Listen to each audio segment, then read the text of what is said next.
नमस्ते, मेरा नाम मदन मोहन तिवारी, श्रमिक +2 उच्च विद्यालय तोपा पिंडरा। मैं रामगढ़ जिले के अंतर्गत चलने वाले लॉकडाउन ई पाठशाला में आप सभी बच्चों का स्वागत करता हूं। हम लोग भौतिकी विषय के 12वीं कक्षा के सेमीकंडक्टर अध्याय का अध्ययन कर रहे थे। उसी सिलसिले को आगे बढ़ाते हुए आज हम लोग फॉरवर्ड और रिवर्स बाइसिंग डिस्कस करेंगे। पीएन जंक्शन डायोड को दो तरह से बाइसिंग किया जा सकता है। बाइसिंग का मतलब होता है बाहर से पोटेंशियल डिफरेंस दे करके उसके प्रॉपर्टी को चेंज कराना, कंडक्टिविटी का जो उसका प्रॉपर्टी है उसको चेंज कराना। ठीक है, तो ये हम लोग बाइसिंग दो तरह का कर सकते हैं, एक फॉरवर्ड बाइसिंग होता है और एक रिवर्स बाइसिंग होता है। फॉरवर्ड बाइसिंग में पीएन जंक्शन डायोड के पी साइड को हायर पोटेंशियल से कनेक्ट करते हैं और एन साइड को लोअर पोटेंशियल से कनेक्ट करते हैं। हम इसको चाहे तो बोल सकते हैं कि पी साइड को पॉजिटिव से कनेक्ट करते हैं और एन साइड को नेगेटिव से कनेक्ट करते हैं।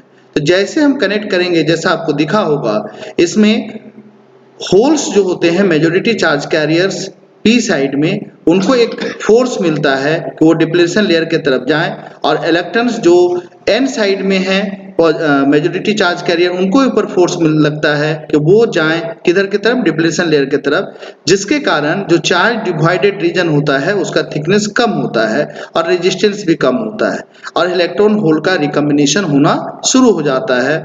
इलेक्ट्रिक फील्ड जो है वो आपका जिस डायरेक्शन में पहले था अभी भी उसी डायरेक्शन में रहता है, तो ड्रिफ्ट करंट को भी हेल्प मिलता है।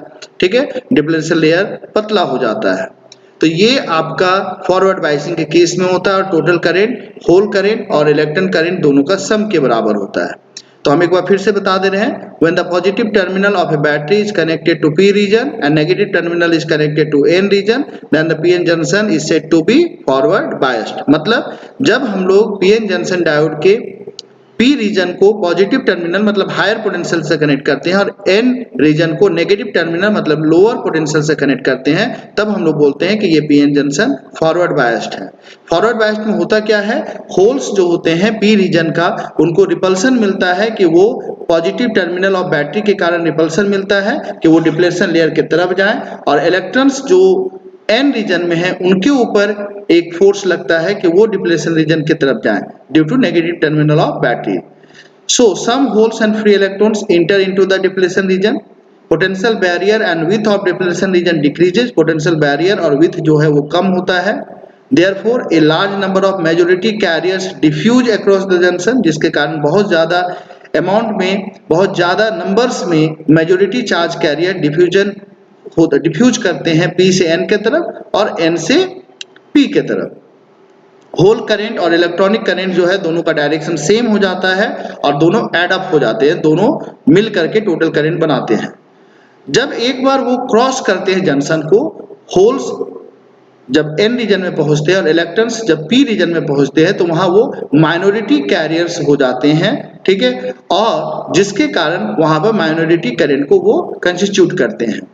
For each electron hole recombination, हर एक इलेक्ट्रॉन होल रिकॉम्बिनेशन के लिए इलेक्ट्रॉन्स जो होते हैं नेगेटिव टर्मिनल ऑफ बैटरी से इंटर करता है एन रीजन में और वो ड्रिफ्ट करता है towards the junction. P region में positive terminal of the battery के कारण इलेक्ट्रॉन्स जो होते हैं वो कोवलेंट बॉन्ड अपना तोड़ करके निकल करके वहां होल क्रिएट कर देते हैं और वो चले जाते हैं पॉजिटिव टर्मिनल में, और होल्स फिर शिफ्ट कर जाता है कहां की तरफ, डिप्लेशन रीजन की तरफ होते हुए एन साइड की तरफ। तो हम बोल सकते हैं कि करंट जो होता है बाहर के सर्किट में, एक्सटर्नल सर्किट में, जो कि मूवमेंट ऑफ इलेक्ट्रॉन्स के कारण ही हो रहा है, वो आपका एन रीजन में इलेक्ट्रॉन्स के कारण हो रहा है, मूवमेंट ऑफ इलेक्ट्रॉन्स के कारण, और पी रीजन में मूवमेंट ऑफ होल्स के कारण हो रहा है, मगर बाहर में सिर्फ इलेक्ट्रॉन्स का ही मूवमेंट होता है। अगर हम लोग अप्लाइड पोटेंशियल डिफरेंस को बढ़ाते चले जाएंगे, पोटेंशियल बैरियर और कम हो जाएगा, जिसके कारण लार्ज नंबर में मेजॉरिटी चार्ज कैरियर डिफ्यूज करना शुरू करेंगे थ्रू द जंक्शन और लार्ज करंट फ्लो करना शुरू करेगा। अब हम लोग बात करते हैं रिवर्स बाइसिंग की। रिवर्स बाइसिंग में क्या होता है, ठीक फॉरवर्ड बाइसिंग का उल्टा होता है। मतलब पी रीजन को हम एक्सटर्नल बैटरी के नेगेटिव टर्मिनल से जोड़ते हैं और एन रीजन को एक्सटर्नल बैटरी के पॉजिटिव टर्मिनल से जोड़ते हैं। मतलब पी रीजन को लोअर पोटेंशियल में और एन रीजन को हायर पोटेंशियल से कनेक्ट करते हैं। तब क्या होता है, जैसे हम लोग पी रीजन को नेगेटिव टर्मिनल से कनेक्ट किए हुए हैं तो जो भी उसमें होल्स होते हैं उनके ऊपर एक फोर्स लगता है नेगेटिव टर्मिनल की तरफ, और एन रीजन में जो इलेक्ट्रॉन्स होते हैं उनके ऊपर फोर्स लगता है पॉजिटिव टर्मिनल की तरफ, जिसके कारण डिप्लेशन लेयर का थिकनेस बढ़ता है। आप चाहे तो इसको दोबारा देख सकते हैं, देखिएगा तो डिप्लेशन लेयर का थिकनेस भी बढ़ता हुआ नजर आ रहा है। यानी कि डिप्लेशन लेयर का थिकनेस बढ़ा मतलब रेजिस्टेंस बढ़ेगा, डायोड का रेजिस्टेंस बढ़ जाएगा। ठीक है, तो ये केस होता है रिवर्स बायसिंग के केस में। मगर एक और बात थोड़ा ही सा सही, माइनॉरिटी चार्जेस तो पी रीजन में है जो कि इलेक्ट्रॉन्स है, और माइनॉरिटी चार्जेस एन रीजन में भी है जो कि होल्स है। उनके ऊपर ड्रिफ्टिंग होता है, वो ड्रिफ्ट फोर्स लगता है इलेक्ट्रिक फील्ड के कारण, जिसके कारण वो जंक्शन को आसानी से क्रॉस कर जाते हैं और बहुत स्मॉल अमाउंट में करंट कंस्टिट्यूट करते हैं, जिसको हम लोग रिवर्स करंट कहते हैं। ठीक है, ये होता है ड्यू टू इलेक्ट्रिक फील्ड। बात समझ में आ गया होगा। डिप्लेशन लेयर, अब इसमें देखिए हम करंट का डायरेक्शन भी शो किए हैं। करंट का डायरेक्शन हमारे फॉरवर्ड बायसिंग से ऑपोजिट है। अब हम एक बार फिर से आपको रिकैप करवा दे रहे हैं कि रिवर्स बायसिंग में होता क्या है कि हम लोग पीएन जंक्शन डायोड के पी रीजन को नेगेटिव टर्मिनल से और एन रीजन को पॉजिटिव टर्मिनल से कनेक्ट करते हैं, तब वो पीएन जंक्शन रिवर्स बायस्ड कहलाता है। होल्स जो होते हैं पी रीजन में are attracted by negative terminal, जो भी पी रीजन में होल्स हैं वो अट्रैक्टेड होते हैं नेगेटिव टर्मिनल ऑफ बैटरी से, और फ्री इलेक्ट्रॉन्स अट्रैक्टेड होते हैं एन रीजन के positive terminal of external battery से। इसके कारण मेजॉरिटी कैरियर्स जो होते हैं वो जंक्शन से दूर चले जाते हैं, तो हम बोल सकते हैं कि चार्ज डिवाइडेड रीजन का जो क्षेत्र है वो बढ़ रहा है। इसलिए हम लोग बोलते हैं width of depletion reason increases, और विड्थ बढ़ेगा तो पोटेंशियल बैरियर बढ़ेगा। Therefore, it becomes more difficult for majority carriers to diffuse across the junction। उनको और ज्यादा डिफिकल्टी होने लगेगा, तो हम लोग बोलेंगे रेजिस्टेंस बढ़ गया। अगर हम लोग पोटेंशियल बैरियर को और बढ़ाते हैं, ठीक है, मतलब हम एक्सटर्नल बैटरी को और वोल्टेज बढ़ाते हैं एक्सटर्नल बैटरी से, तो पोटेंशियल बैरियर और बढ़ेगा। मगर ये पोटेंशियल बैरियर जो है वो हेल्प भी करता है, ऐसा नहीं कि सिर्फ रोकता है। हेल्प किसको करता है? माइनॉरिटी चार्ज कैरियर का, जो कि पी रीजन में इलेक्ट्रॉन्स है और एन रीजन में होल्स है। जैसे ही इन माइनॉरिटी चार्ज कैरियर क्रॉस करते हैं, स्वैप करते हैं पोटेंशियल बैरियर को, तो वो स्मॉल करंट कंस्टिट्यूट करते हैं। गिवन टेम्परेचर में अगर टेम्परेचर को हम कांस्टेंट रखते हैं तो जो रेट ऑफ जनरेशन होता है माइनॉरिटी कैरियर्स का, ये कांस्टेंट होता है, जिसके कारण रिवर्स करंट जो होता है बहुत स्मॉल अमाउंट में, माइक्रो एम्पियर के रेंज का होता है, वो बहुत स्मॉल अमाउंट में कांस्टेंट ही रहता है, वो चेंज नहीं करता है लगभग।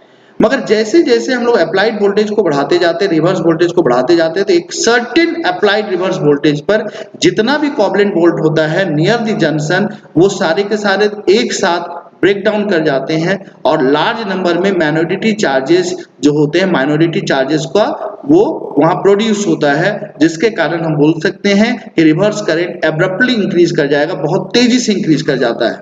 ठीक है, अब ये सारा आपको ऑर्डर वगैरह भी लिख दिया गया है, सिलिकॉन का रहेगा, तो आप बोल सकते हैं कि माइनॉरिटी कैरियर इतना स्मॉल होता है कि अगर सिलिकॉन का होगा तो वो करंट जो होगा रिवर्स करंट वो 10 का पावर -9 एम्पियर का होता है, और जर्मेनियम का रहेगा तो 10 का पावर -6 एम्पियर का रेंज का होता है। Reverse biased PN junction diode जो होता है हैज एन इफेक्टिव कैपेसिटेंस, इसका कुछ इफेक्टिव कैपेसिटेंस भी होता है, जिसको हम लोग डिप्लेशन कैपेसिटेंस भी कहते हैं या फिर ट्रांजिशन कैपेसिटेंस भी कहते हैं। क्योंकि पी और एन रीजन ऐसा लगता है कि वो एक बैटरी से कनेक्टेड है, तो हम लोग बोल सकते हैं कि यहाँ पर चार्ज स्टोर होकर के रह रहा है। पी एन जंक्शन जहाँ पर बन रहा है, जहाँ पर डिप्लेशन रीजन बन रहा है, वहां पर एक कैपेसिटर के जैसा कनेक्टेड है। ठीक है, अगर हम लोग ग्राफ बनाने बैठते, कैरेक्टरिस्टिक्स जब भी बोलेगा परीक्षा में ये पूछता है कि फॉरवर्ड बायस कैरेक्टरिस्टिक्स बताइए, डायोड का, पीएन जंक्शन डायोड का रिवर्स बायस कैरेक्टरिस्टिक्स बताइए। तो कैरेक्टरिस्टिक्स फिजिक्स में बताने का मतलब ये होता है कि हमें ग्राफ प्लॉट करके दिखाना है कि वेरिएशन कैसे हो रहा है एक के कारण दूसरा। तो फॉरवर्ड बायस कैरेक्टरिस्टिक्स बनाना है हमको, उसके लिए हम लोग एक जंक्शन डायोड लिए, जंक्शन डायोड का सिंबल है, ठीक है, इसको हम लोग वेरिएबल पोटेंशियल से कनेक्ट करेंगे, जिससे हम लोग पोटेंशियल डिफरेंस को चेंज करेंगे। पी साइड को हायर पोटेंशियल पे कनेक्ट किए हैं, करंट मेजर करने के लिए हम लोग मिली एम्पियर लगाएंगे, और वोल्टेज मेजर करने के लिए हम लोग वोल्टमीटर लगाएंगे। ठीक है, तो ये हमारा सर्किट डायग्राम हो गया। और धीरे धीरे जैसे हम लोग वोल्टेज को चेंज करेंगे, तो फॉरवर्ड बायस वोल्टेज को अगर हम चेंज करते हैं तो फॉरवर्ड करंट भी वेरी करता है। और नेचर ऑफ ग्राफ ऐसा होता है जैसा आपको बनता हुआ नजर आया है अभी, इस तरह का ग्राफ बनेगा फॉरवर्ड बायसिंग के केस में। वो लीनियर रीजन है उधर की तरफ, एक सर्टेन वोल्टेज, जिस वोल्टेज के बाद वोल्टेज और करंट डायरेक्टली प्रोपोर्शनल जैसा बिहेव करता है, उस वोल्टेज को हम लोग नी वोल्टेज कहते हैं, वो फॉरवर्ड बायस के केस में होता है। रिवर्स बायस में हम लोग को ध्यान रखना है, बैटरी का कनेक्शन उल्टा हो जाएगा। अगर बैटरी का कनेक्शन उल्टा हम लोग करते हैं तो ऑटोमेटिक प्लस माइनस भी चेंज हो जाएगा। या फिर एक और आसान तरीके से आप याद रख सकते हैं कि वही डायग्राम बना दीजिए, सिर्फ डायोड को ऑपोजिट पोलैरिटी के साथ आप दिखा दीजिए, इधर एन रीजन और इधर पी रीजन को दिखा दीजिएगा, तो आपका ये रिवर्स बायस हो जाएगा। इसमें भी वोल्टेज को वेरी करेंगे और ग्राफ जब प्लॉट करेंगे तो शुरुआत में लगभग कांस्टेंट करंट रहेगा जो अभी आपको बताए हैं, और एक सर्टेन जिस वोल्टेज को हम लोग ब्रेकडाउन वोल्टेज कहते हैं, ठीक है, उस वोल्टेज या कट ऑफ वोल्टेज कहते हैं, उस वोल्टेज के बाद करंट जो है एब्रप्टली इंक्रीज करता है, बहुत तेजी से इंक्रीज करता है, ठीक है। उस वोल्टेज को हम लोग ब्रेकडाउन वोल्टेज या जेनर वोल्टेज भी कह सकते हैं या कट ऑफ वोल्टेज भी कहते हैं। डायोड का रेजिस्टेंस, डायोड का जो रेजिस्टेंस होता है वो डायनेमिक रेजिस्टेंस कहलाता है। डायनेमिक क्यों बोलते हैं? क्योंकि हम लोग उसके रेजिस्टेंस को बढ़ा घटा सकते हैं अप्लाइड वोल्टेज के अनुसार, ठीक है। बाकी आपका अगर कोई मेटल का रेजिस्टर होता है, कार्बन रेजिस्टर होता है, तो उसके रेजिस्टेंस को हम लोग अप्लाइड वोल्टेज को ज्यादा बढ़ा घटा करके हम लोग चेंज नहीं करवा सकते हैं, ठीक है।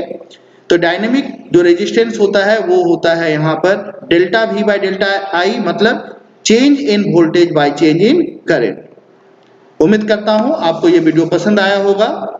धन्यवाद। मैं पुनः अगले वीडियो में PN junction diode as a rectifier लेकर के आऊंगा। धन्यवाद।